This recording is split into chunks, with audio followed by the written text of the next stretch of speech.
Hey everybody, welcome back to World of Tanks with Hachiman.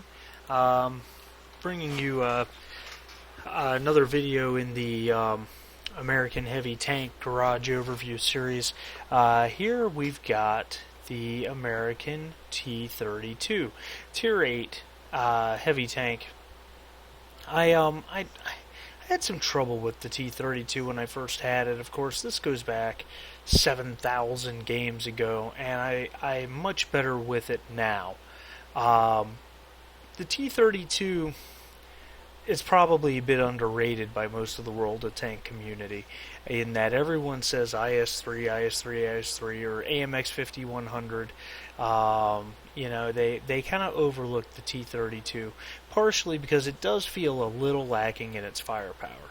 But we'll talk about that in a minute. The T-32, of course, was part of the American Experimental Heavy Tank Program from 1943 to 1947, give or take.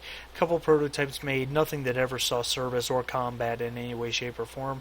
You will see that its turret construction is very similar to, say, the Patton, and that's what the American Heavy Tank Program yielded. It yielded um, construction, design, and components that were used in later tanks, mostly mediums. Um, Start with the armor. The armor on this tank is it's very good. Okay, looking at the hull first, 127 millimeters frontal hull. Of course, this regards is referring to the upper plate. The lower plate is nowhere near that thick. I think it's 60 something. You've got excellent angling on both the upper plate and the lower plate. If you're shooting at the lower plate of this beastie, you really need to hit it right below the beak. If you hit it any lower than that, it's likely to deflect downward. Hitting the upper plate, with the angling that's on that, you really want to aim for this spot right here, that machine gun. Or try to hit it right where the upper plate meets the turret in the turret ring. Of course, really the best way to handle any American Heavy is get to the side, 76 and 51 in the rear. Anything it will fight will penetrate there. Turret. This is what makes the T-32 shine. Your frontal turret armor is 298 millimeters. That's ridiculous.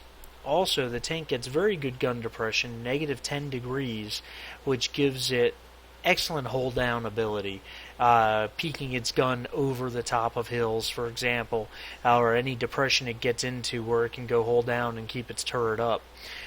That's what makes this tank shine. 298 millimeters frontal turret armor is outrageous, and the gun mantlet, to be frank about it, is almost impenetrable.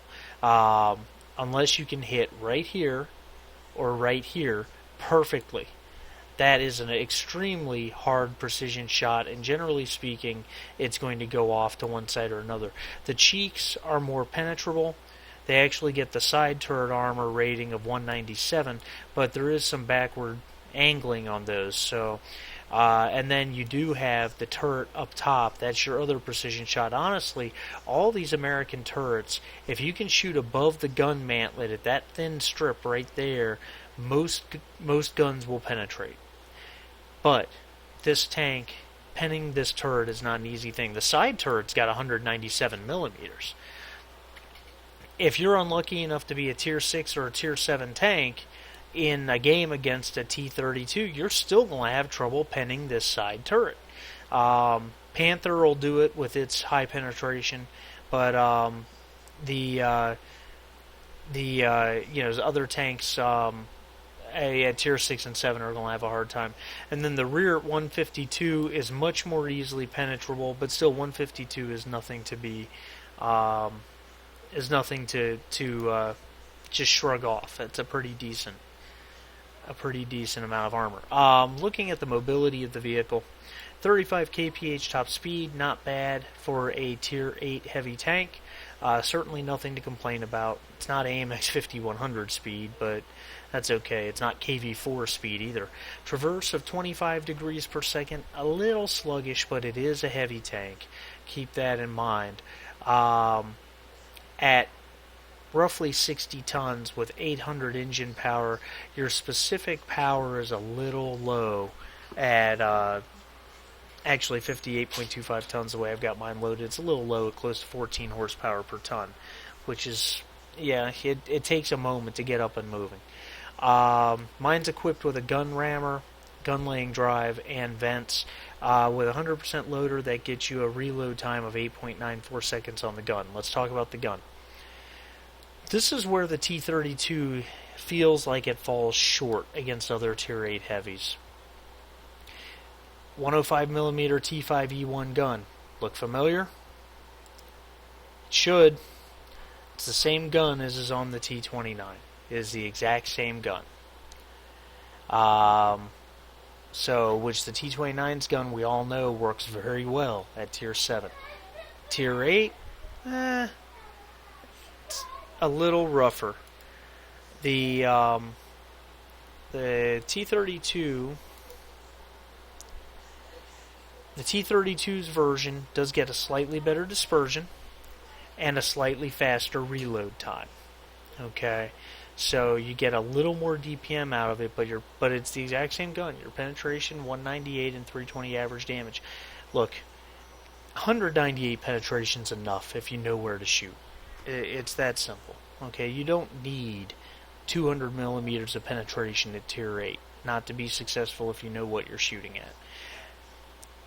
That being said, it does feel undergunned against, say, an IS-3 or an AMX 5100. The IS-3's weapon, we all know, is over 200 millimeters of penetration. Hits like a Mack truck, but where you get the IS-3 is on your reload time at 8.94 seconds.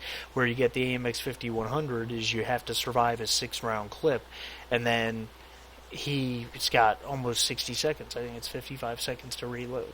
So, that's about it. It's a very solid, like most of the American tanks. It is not overwhelming in any one category, but it's very solid in all those categories, and it's a good, adaptable machine that you can move yourself into a variety of situations depending on what is needed. So there you have it, guys. Stay tuned for the M103 video, and we'll see you soon. Thanks a lot.